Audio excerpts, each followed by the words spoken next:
black coffee.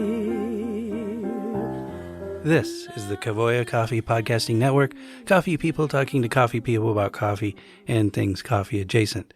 This episode of The X-Files, Podcasts from the Past, is brought to you by Kavoya Specialty Coffee, where coffee is always a collaborative voyage.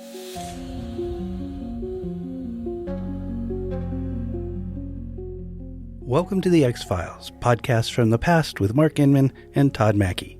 Down the stairs, around the corner, down the long hall, and through the double doors, you'll find the archives for the Exchange Coffee Podcast, episodes from 2018 and 2019, before we had a studio. This is episode 7 of The X-Files, and the topic is blending and blend theory, going way back to the beginning, episodes 2 and 3 from July 2018. These were the days when someone honking their horn on the street outside or making dinner in the room next door just became part of the episode. And now, here they are, Mark and Todd. Excited to dig into our content today. I mean, we're talking about blends. Blend and blending theory. And I just thought maybe the place to start was really, why blend? And maybe we can look backwards as sort of our foundation and we can build from there. Sure. So yeah, I guess, for someone like yourself, longtime roaster, working obviously with a lot of different diverse companies, when you look all the way backwards and sort of identify themes through to today, I mean, what is the biggest why that you identify when it comes to blending? Why is it there? Why do people do it? Why does it have staying power? And why should it? The idea behind blending is to create a coffee that's better than its individual components. And as you know from, any kind of single varietal coffee that you would drink in any given time, it has a certain attribute or strong point, but then tends to lack something. It could be body, it could be acidity, it could be sweetness. The idea of blending is to introduce these elements that would actually make this final product better in the long run. But I came about this blending through my background in wine and learning how to blend wines, things like a Rhone style blend or a Cabernet that uses Cab Franc and Merlot and things to smooth out and rough around the edges. So I have always tended to blend using a type of wine type mindset, just because it's something I was trained to do, something more formal. And for me, a fun exercise that I like to do here, and I've done it at the office here, is to invite winemakers to come to the office and show them, like, here are the typical Rhone-style grapes, the coffee version of that. Thinking about it in those ways, what would you do? How would you blend? And watching their minds work and seeing how they create. And I think that the idea of getting two worlds together to create blends using different types of approaches always makes, in the long run, for a better way of blending. Yeah, no, that sounds awesome. I think, zooming out for me, you see one of three core objectives that a roaster might have to blend. It's either to build accessibility, to build some sort of alchemy, or to sort of achieve acceptability. A little less inspiring, but certainly a part of the history of blending when you look back is maybe matching what is more, price level or a cost to value and just making something that's acceptable to that customer. But I love, thinking about blending as that overly romantic but appropriate sort of alchemist approach, where you are taking two parts. You're making what is ultimately a more drinkable coffee and maybe a more widely pleasing coffee. And when you look at the aim to increase your market and to build your business and to really become a repeat pursuit by many different types of guests and customers, that's really what we're aspiring towards. So I guess, in terms of using that maybe as like where we start, what do you feel like are the, biggest considerations in creating a blend? Like, obviously we're dealing with single varieties in some cases, right? Multiple varieties in the cases of many lots. I mean, a lot of green coffees are blends of varieties to begin with. Yeah. Intentionally or more practically speaking. But like, what do you think? I mean, as basic as how many coffees should be in a blend, or what's too many, or some of the golden rules maybe that you feel like you've discovered or that you see at work in the trade when it comes to blending or creating a successful blend. Well, I tend to believe. Well, I guess let me back up a little bit. The idea that you brought up earlier about blending is, I guess we need to hit on it a little bit harder. That when you think about the Colombian that you drank this morning, that's not 100%. That is a blend. It's a blend of probably a handful of varieties on the farm. It is from one origin, it is from one region, but it is multiple, plant varieties or coffee varieties. And so it is already a blend. The idea of blending different countries, which does not happen in wine, you don't see a French wine blended with a California wine to create something different. What we're looking for are inherent attributes in those regions. I tend to approach blending as a way to create something, at least for a product line, something iconic or something that identifies who you are and what you're trying to say as a coffee company. I had spoke, for years at conferences about the one clear advantage that small roasters have over the big guys, and you could, insert large multinational coffee company in there, is that you can actually beat them at their game by buying small single varietal lots, because they can't roast and buy in those small of quantities. So it allows you to be unique and to stand out in ways that your big competitors cannot.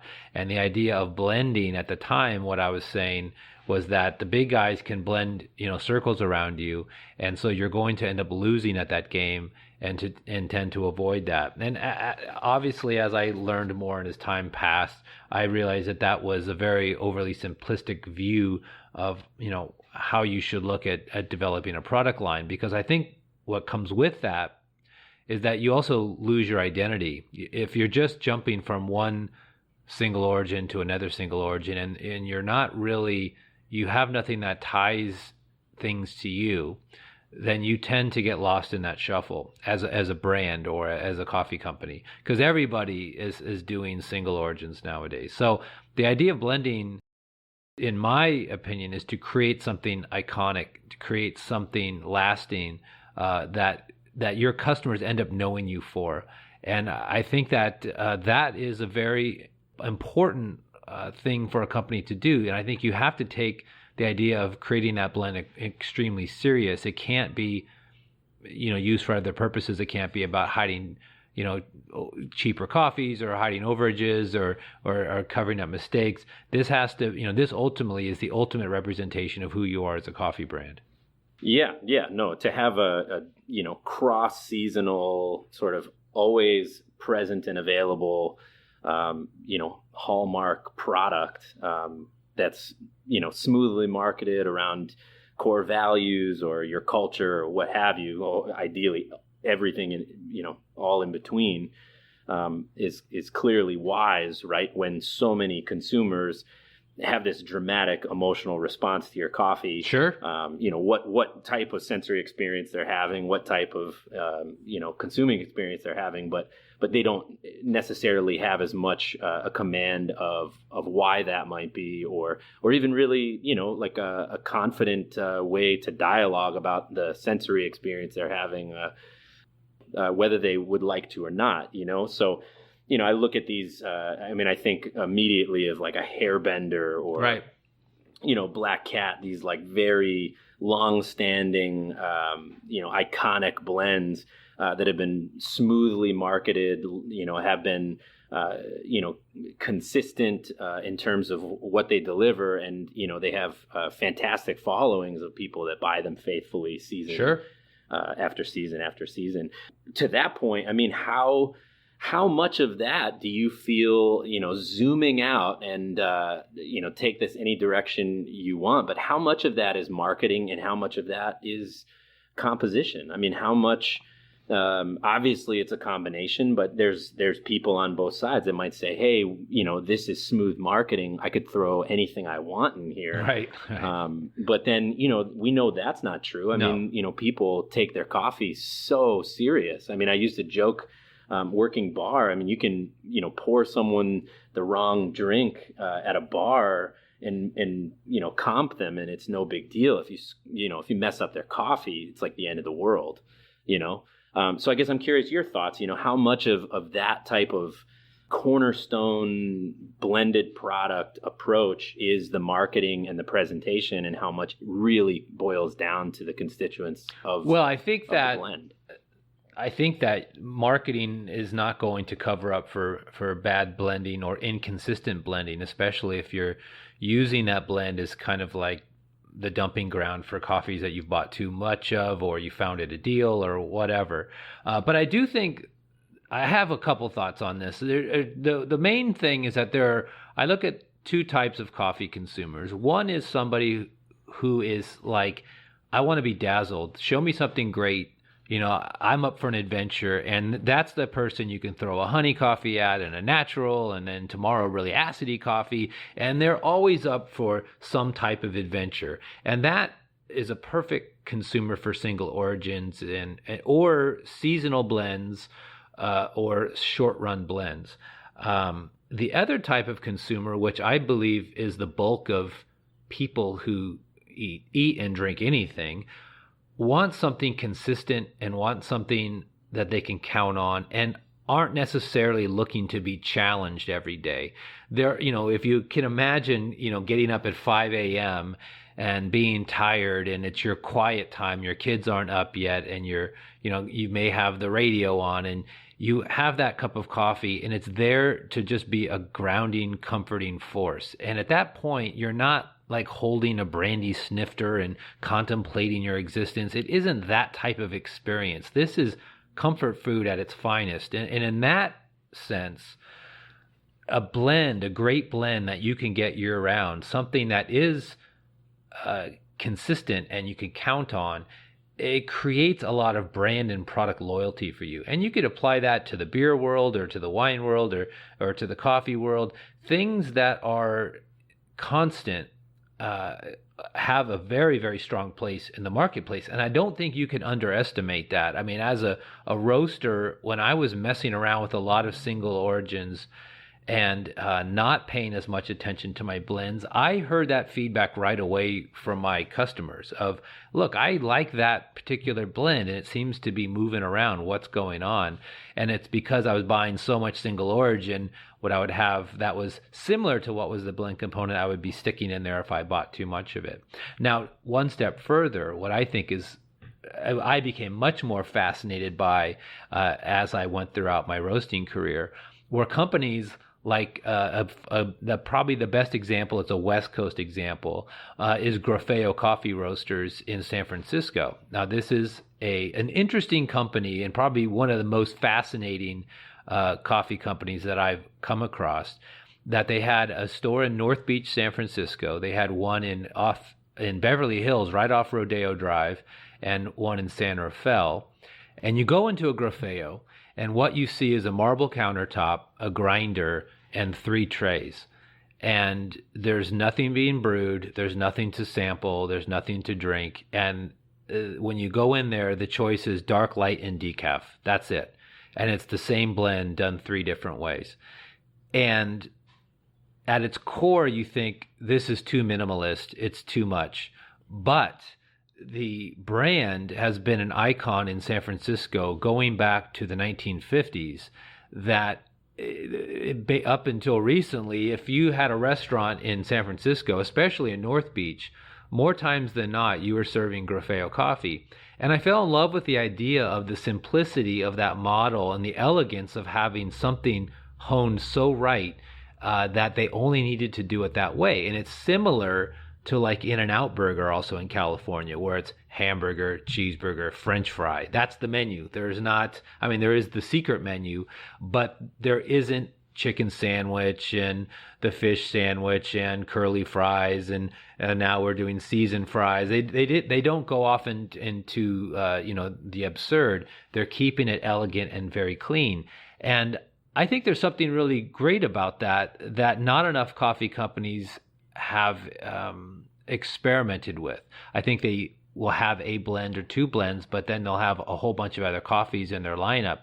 And I do think that they're outside of big companies that do a blend and they don't do a lot of different coffees. Grafeo is a specialty version of that type of elegance and simplicity. Sure. No, I love that you bring that up, because it's interesting, thinking back to, my entry into specialty coffee. And it seems, I'm sure given, where I was, located, the different like influential players at the time, who really shined a light on what was going on, really for anyone would color kind of, their perception of what was cool and what was happening and the values of the market as a whole or at large. But, I feel like as I was coming in the door, it was in a time of just countless blends. It almost seemed like a roaster was in the position to hang, his or her hat on the number of coffees offered, right. Whether single origin, flavored in many cases, or blended. And, it really wasn't about, well, here's the substance and the purpose, and that certainly not the elegance of simplicity as to why they're there. It was much more, well, we have a coffee for everyone. Right. And so that's obviously, counter to where we're headed now, and where it seems like most roasters' offer lists are sort of dialed into. Sure. But I guess I'd be curious, where do you think the appropriate balance lies? I mean, when you talk to folks in different segments, retailers who are buying roasted coffee and seeing lots of different offer lists, people, who might look from us, our supplier side and say, okay, how are these coffees going out? What's the best way to, what should I produce, and where are opportunities? I mean, what do you think is the right type of balance in terms of number and sort of? Well, I think there's those? two ways of looking at this. One is what's the purpose of your business? I want to say, I'll tell you two versions of this story. But if you're in grocery wholesale, the original idea behind having a bunch of blends was to get a grocery store to give you as much shelf space as possible to squeeze out your competition. So you would create, in many cases, 5 blends that really are the same components, but you would call them something different. So there was a strategy behind doing the absurd amount of coffee offerings in your product lineup. And as time marched on, and as grocery stores started falling in love with multiple, coffee companies and loving, all of the kind of small movement of coffee roasters out there, those opportunities to gobble up the lion's share of a grocery shelf space disappeared. And what they were looking for was the best of the best that you can offer, and then the best of the best that I can offer, and they would stick them all on one shelf. That being said, I had a competitor / friend that was a mentor to me throughout the industry, and or my time throughout the industry. And we both had wholesale coffee roasting companies. And at one point, he was complaining about, I have 128 SKUs I have to manage, and what a headache it is to manage that. And I thought, God, 128 products, like what a nightmare that would be. And meanwhile, I had 30 products. And even that was a headache for me to manage. And when I really dug down into my numbers, when I started my company, I had 4 coffees. I got to around 6 and then 9 and then leveled off there and then started adding more and more products.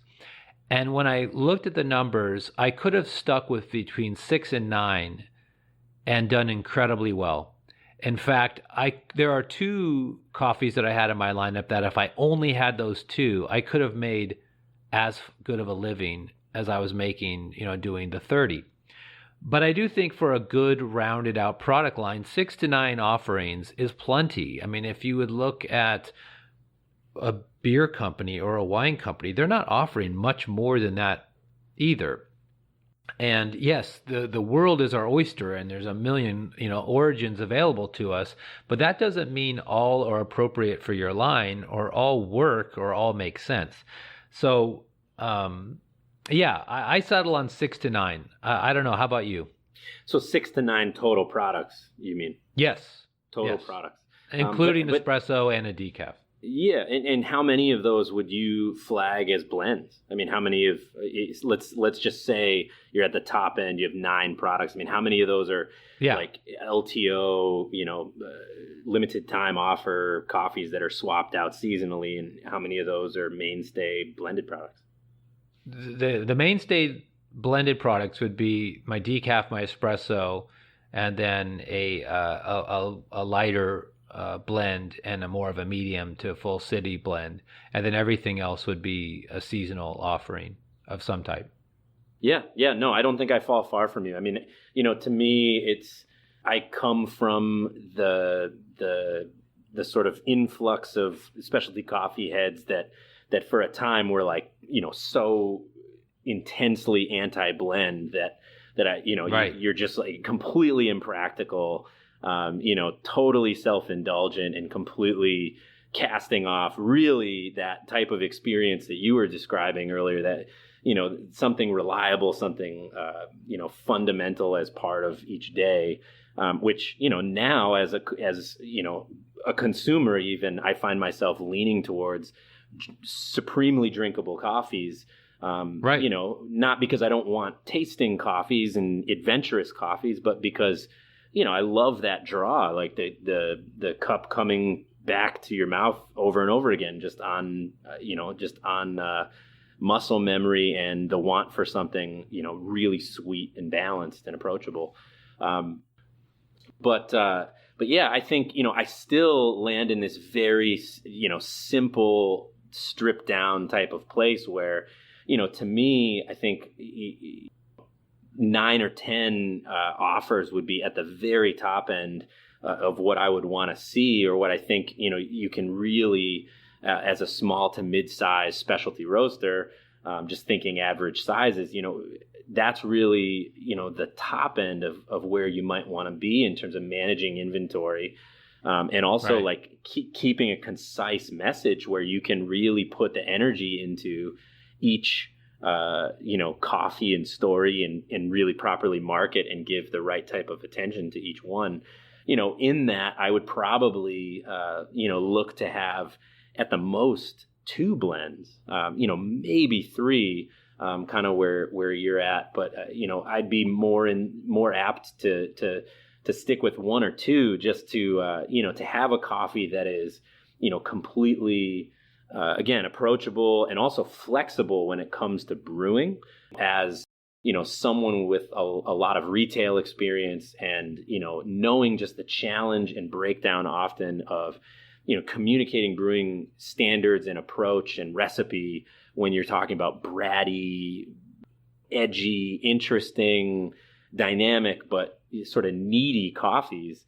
It's a whole lot harder to hand those off and to entrust them to, our retail partners and expect, the very, very best. They just need more attention. And so you want to have something that can be brewed as espresso, brewed as a filter coffee, house coffee, breakfast blend, whatever sort of nomenclature is attached, or whatever a brewing approach is attached. It's really, sort of I don't know, your sort of clutch player, if you will, that you call in for almost anything. And with that, well, I'm not a big beer drinker, but I look at the idea of a good blend, like I'm not, and if I get this term wrong, Todd, please feel free to skewer me here. Of a session beer, it's basically what you're looking for, something that you can get into and enjoy, and that is, you can do a lot of it. You could drink a pot of it, and you're going to enjoy it, versus something finicky and fussy and very particular. Yeah, that's exactly Like it. I mean, from you're a session beer to a sour beer, I guess. exactly. I would say. I was going to say exactly the same thing. You know, sours, wild fermented beers. Right. You know, these really intensely sort of barnyardy natural wines versus some of the lasting standard blends. You know, there's all these different parallels.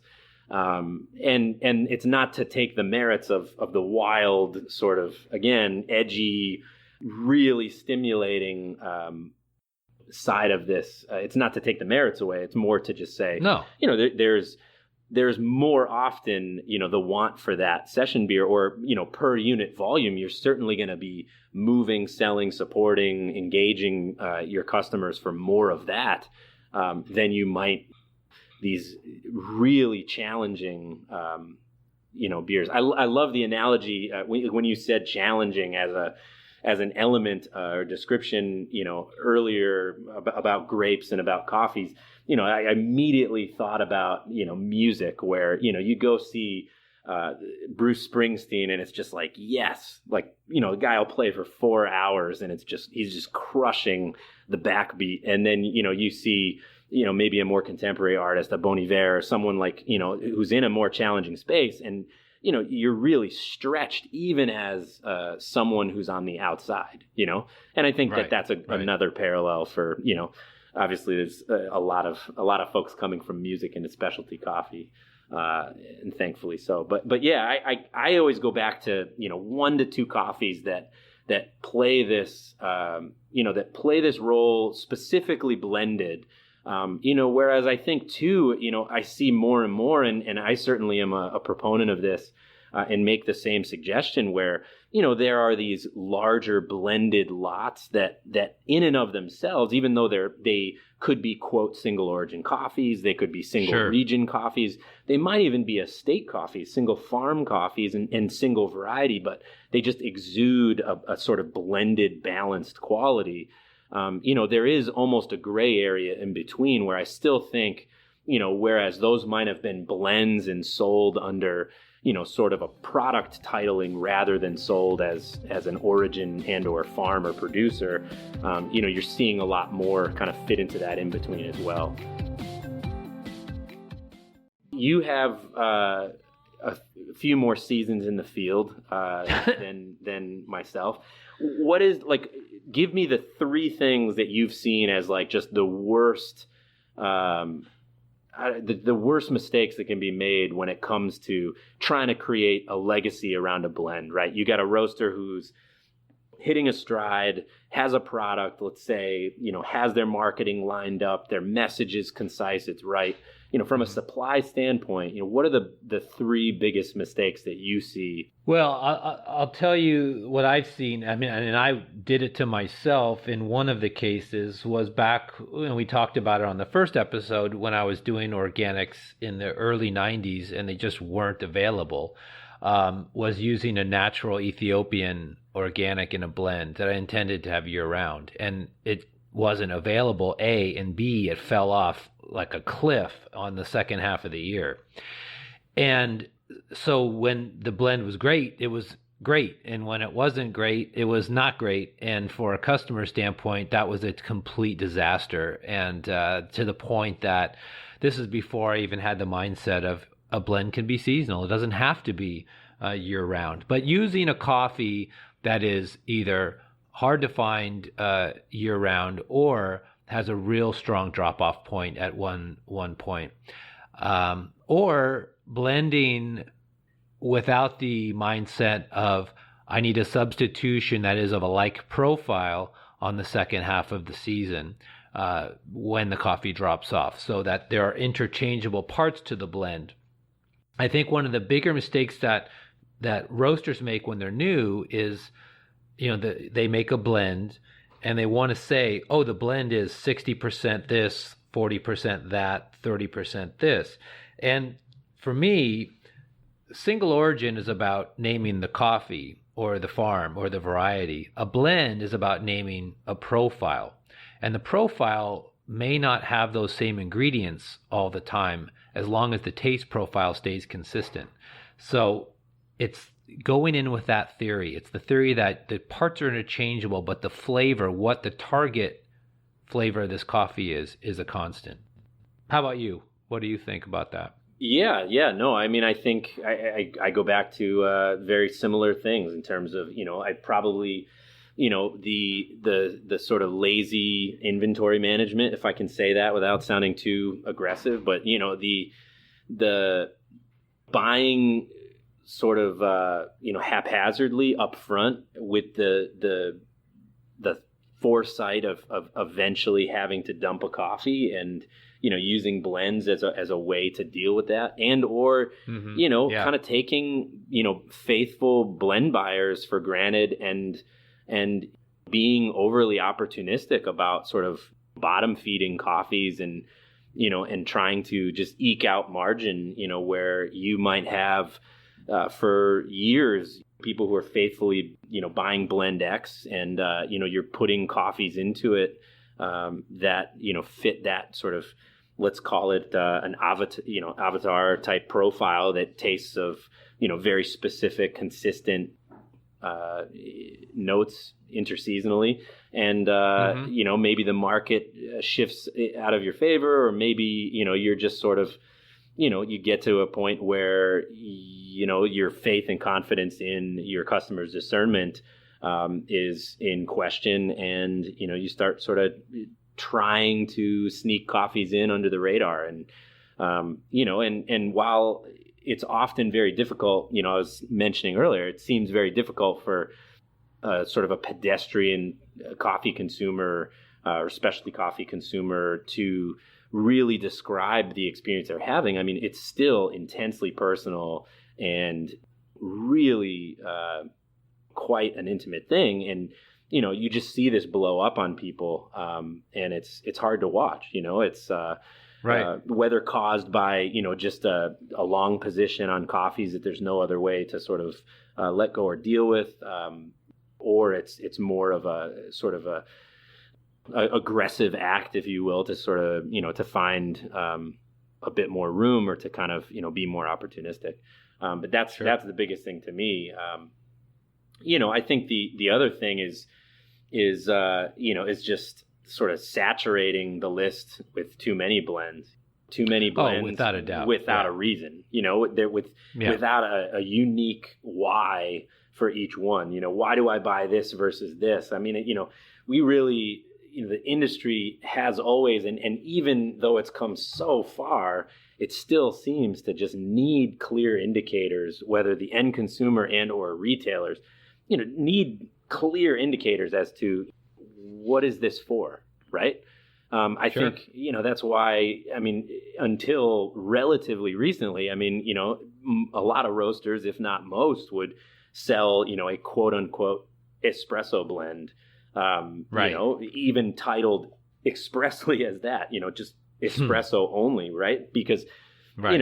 It's not to say you can't make espresso out of anything, but, sure. It was the indicator to someone, hey, this is good for that, right?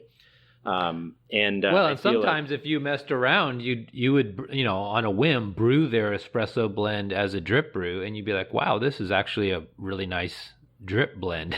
Sure, but I mean, on my way had a dual purpose that they didn't market it for. Sure.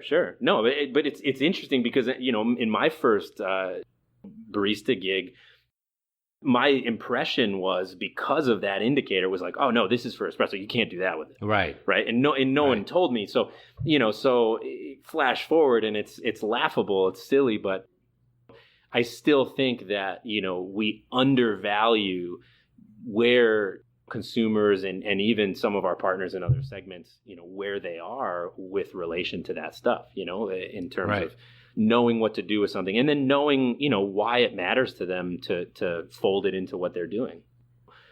So that's sure. a big mistake I feel like I see. So another shift, let's talk about, just kind of the nuts and bolts of blending. I mean, obviously, right. depending on the complexity of your plant, your roastery, what kind of tools you have or don't have. I mean, in terms of managing the process of blending, there's very little out there in terms of, teaching best practice for, blending up front, behind. Obviously, there's some artistic justification for the latter or the prior.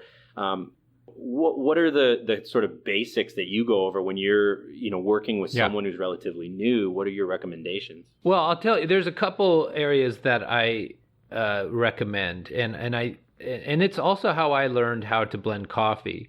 One is I'm fascinated by the old, classic blends. If you have a chance to talk to an older person in the industry, older than me, somebody who had been, roasting in the 50s and 60s, or if you have access to texts about the 40s and 30s, it's interesting to read about the coffees that they blended with and why they blended. And so I started categorizing like the World War II U.S. Army blend, what they used as a coffee, the original Dunkin' Donuts blend, the Illy blend. Why did they do it that way? And it's fascinating. It will expose you to coffees that you wouldn't normally look at. And so I always say start there. Start with something that already is well known and try to recreate it yourself and see what you like about it, what you don't like about it, and how you would tweak it to put your spin on it. You could get the old the Euchre's Guide, as well as just talking to people. If you could find out what they did for hotels in the 20s and cruise ships and railroad lines, those kinds of blends are interesting, and they could be made into classics or reborn with new life in them. So that's what I like to look to the past to look towards the future. The second thing is look at companies that blend interesting blends and try to figure out what their thinking was as well. One of my and I came across it by example. I used to take a group of people at the SCAA when we would go to Seattle on a morning coffee run. We would, usually new members, they don't know a lot of people, meet at the front of the hotel at 7 a.m. We're going to run a 10K, and we're going to stop at 8 espresso bars, do a shot and keep running, and do another shot and keep running. And so we went to all the classic Vivace and Vita and Lighthouse and Stumptown when it was, when they were roasting there. But we were on the hunt, and every time I would keep going back to the Vita espresso as being like, there's something really unique about it. And although the Vivace, Schomer's blend is very, very classic and everyone covets it, I kept finding myself falling in love with the Vita. And when I went to read about it, I noticed that the base of that espresso was a Java, which I had never heard anybody using that as a base for an espresso, and it just worked. And so I started messing with my version of that blend just as a hobbyist to pull shots and do it. And their blending was quite unique, and it worked out quite well. And you wonder how they came up with it. Did they just stumble upon the blend? Did they hear about it? Did they read about it? Those are the things that stick out in my head. The other story about blending that is fascinating, and I wanted to open this subject up to you as well, Todd, because I know that this is kind of something that we don't want to talk about, is dark roast and dark roast blending. Because the fact remains out here on the West Coast for almost every company, the demand for dark roast is very, very high. And no matter how you try to avoid it, you're going to get consumers demanding it. So you may as well make it great. And I've played with all types of different coffees dark and messed around with them. And I heard from a customer on a phone that's a roaster that I highly admire for their blending capabilities, mentioned to me one time that they think and they believe that using aged coffees in dark blends was the best thing you could ever do. They've always been doing it, and I had never used an aged coffee in that sense before. I've always used aged coffees in espresso because it adds a certain element that you can't get with non-aged coffees. But as you know, a little age goes a long way. It's a very, very pungent addition. But when I went and experimented with doing this as a dark roast, it was amazing. It was incredibly sweet and rich and caramelly, like burnt toffee kind of flavor. And when you added milk, it just completely transformed this, which most people who consume dark coffees are adding milk. It was something I'd never, ever come across on my own before. And it's something that taught me more about dark roast blending. So those are my kind of standouts. How about you, Todd? Yeah, no, it's interesting you bring up, talking about dark roast blending, and it's by no means, a demand that's only made on the West Coast. I can assure you. I mean, I think that given the emergence of the real initial specialty culture on the West Coast, and that the roasting style was a much more developed roast. As that was exported to the East Coast, we see a big contingent of early specialty coffee drinkers coming to the bar and saying, give me the real coffee, give me the dark roast. And so, there's almost this challenge of, that should be the best thing on the menu. And certainly over the years, even as the emerging preference has been towards a lighter, more bright cup, we still see a huge portion, of guests asking for a much more intense, darker roast coffee. And, as you inevitably come into a place where you have to work some coffees off your position and get them, right, off your floor,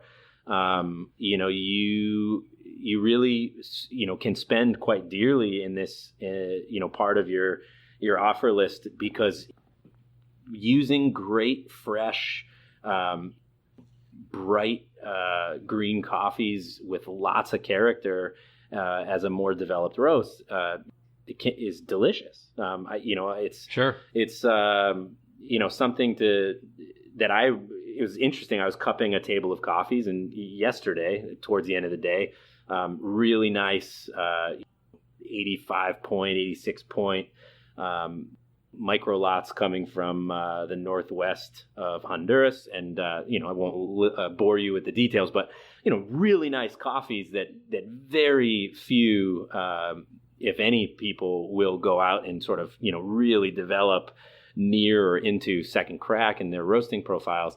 And this was a coffee that just went over, in the sample roaster. And, it's just crazy how delicious it was. It was just all the notes of apple and strawberry and raspberry just turned into this, real nuanced dark chocolate type of profile you get when you have these really high cacao drinking chocolates or solid bars. Mm-hmm. And it was the richness, and sort of heft. It was just so clear, how appropriate this green coffee was for this type of profile. And I realized, hand in hand, we have to, have the opportunity cost of not realizing everything it might taste like at a lighter roast. But I totally agree. I mean, I think that there's so much potential there. But yeah, I mean, my recommendation on where to start is to define, the character. We probably come off like a broken record at this point with it, but start with the why. It's obviously the way to begin, any marketing discussion, but I think it's also the way to begin any buying decision is, where does this belong, and do we need it? Why do we need it? What are we trying to prove here? And I think that, the very most basic of, solutions that come into line when you're, most specialty roasters kind of on the verge of fitting out your offer list with a couple blends is, well, we need something that's going to be a workable, flexible, and supremely crushable espresso coffee. What I imagine, when you describe Vita's coffee, and, that buttery smooth, really, kind of workable from the barista standpoint, coffee that you put in the hopper and, in 2 minutes, to pull a few shots, and it has this fat, wide strike zone, that you can do a lot with, and it's going to produce a range of characteristics that are all very good on their own and really pair well with milk, because most retailers are as much in the milk business as they are the espresso business. Sure. So so that's really from there you can get into more challenging blends and more sort of esoteric reasons for them, but that's kind of always where I begin. I know we're sort of coming into the end of our episode here, but I think we'd be remiss not to talk through at least briefly one of the biggest backups for blending historically, and certainly another challenge if we're honest and practical about this, but also blending for price point. If this scan in anybody's offer list or menu is going to make up for somewhere between 60 and 80% of their volume, whether one or multiple blends, or sort of more house espresso blended coffees, I guess what are the prudent ways to buy for price and to manage cost and value from your angle? Obviously depending on the volume of the purchase, the flexibility in terms of what's available, and how you might be able to buy in terms of on origin side, if we're buying spot. But I guess what are the things to keep in mind when you're asking the question, hey, can I get away with this? Or how do I manage the price into my target range? Is it investigate new origins, investigate new grades? What are the sort of macro things that you put on a buyer's radar? Well, yeah, that's a great question. I think that there's a couple things to look at there.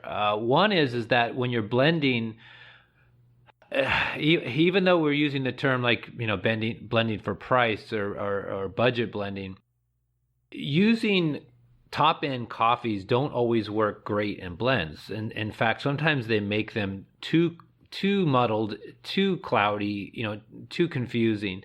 And great blends, you could be a little bit more relaxed on the grade of coffee. So a logical person would say, oh, I saw, a classic commercial blend that was, Colombian, PNG and Costa Rica. And the Costa Rica is the only thing that they spent the money on. They used, regular Colombian Excelso, and they used the PNG Y grade. So I'm going to step it up and use a top-end PNG and a top-end Colombia and a top-end Costa Rica, and you're not getting a better blend. In fact, you're getting a much more confusing blend. So it's backing up and thinking, what coffee is the showpiece, and then what do I need to blend around it to make it better? And that better may be body, and body, you don't have to spend a lot of money to get body. It may be sweetness, and you don't necessarily have to spend a lot of money to get sweetness. It just depends on what you're trying to accomplish. But we do contests here, competitions in the office, and again, trying to think of being a roaster and having the roaster mindset. The challenge for the trading and the QC team here was to create a blend that the overall finished product price was $2 a pound. That's roasted price of $2 a pound, and the best quality blend you can make. And in the end, each trader was able to come up with a really solid blend that the individual components, while some of the coffees may be 84 plus, the other components may not have been, the finished blended product on average was 85 plus and the cup score. And they didn't have to, spend a lot of money on these green coffees. They were able to accomplish this. You don't have to necessarily look at top grades for all of your coffees in the blend. Sometimes the characters needed in that blend need to be softer and sweeter and not so bright, not so punchy, because it becomes too much. And those coffees tend to be found at a better deal. And like I said earlier, if you look at these historic blends that have been delicious over time, that airlines, contracted and train companies contracted and the U.S. Army, they were using very, very interesting coffees that were not necessarily expensive, but end up together being so delicious. And looking at those types of blends, those recipes, and mimicking them with coffees that you can find today. Some of these coffees, that they used aren't even being produced anymore, but to find the equivalent is a great place to start to create something that's budget friendly, solid tasting, and that good session coffee that we've been talking about all episode. Sure. Yeah, no, I mean, to riff on the music analogy, I you think about it on the cupping form the same way, harmony and balance. I mean, these are not, they're not simply the result of, everything being posted up at 10, on a scale. You want, the supporting cast with the main character and you want to be strategic about how, these coffees can fit together like puzzle pieces, often leading you to some opportunistic buying, as you fill in for those supporting roles. So, it's definitely where the discussion begins on our side as well. And it's always awesome and satisfying from my perspective to be able to sort of responsibly pair coffees, create value, and see the expansion of someone's business success in the process. Yeah, I mean, to use your music analogy, I would say versus a bunch of people soloing or coming in with their moment in the sun, a drummer, a bass player. Everybody going for it, almost like a avant-garde or type of freeform jazz versus a James Brown rhythm section, which to me is the ultimate blend. Yeah, you said it. It's interesting, just to kind of bring it to a close, there's been a huge shift, just sharing personally, where I used to visit cafes and I would ask for, the crazy single origin on pour over, or I would ask for the limited run espresso. And it's not to say I don't, but I feel like more and more, you test a new cafe, or, you're going in and trying to, to kind of see what a particular roaster or partner at retail might be about. And, it seems like really the way to tell philosophy is in these blended coffees and these core coffees. Right. So I would, if any listeners are out there and that's not been an approach, I would certainly challenge you to make it. Don't undervalue these parts of your program. If you cut up your volume or cut up your sales by numbers, guaranteed this is a huge, if not the foundational part of what you do. And it deserves that amount of care. But Mark, it's been great chatting. I appreciate you taking the time, as always. Oh, yeah.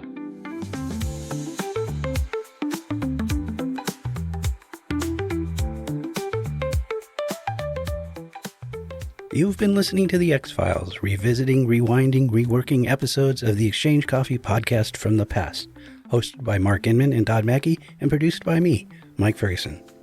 Our free use opening theme for this episode was X-Files UK Drum Beat by Ronnie Drake. Our closing theme is Coffee Shop Acoustic Funk by Nick Panic. If you've enjoyed this or any podcast on the Kavoya Coffee Podcasting Network, please do all the things. Rate, review, follow, or subscribe, and tell 3 friends. Right now. I'll wait. You'll find a link to our listener survey in the show notes. Please take the survey. Please, I'm begging you. And remember 2 things. You can email me at mike.ferguson@kavoya.com, and Black Coffee is performed by the one and only Ella Fitzgerald.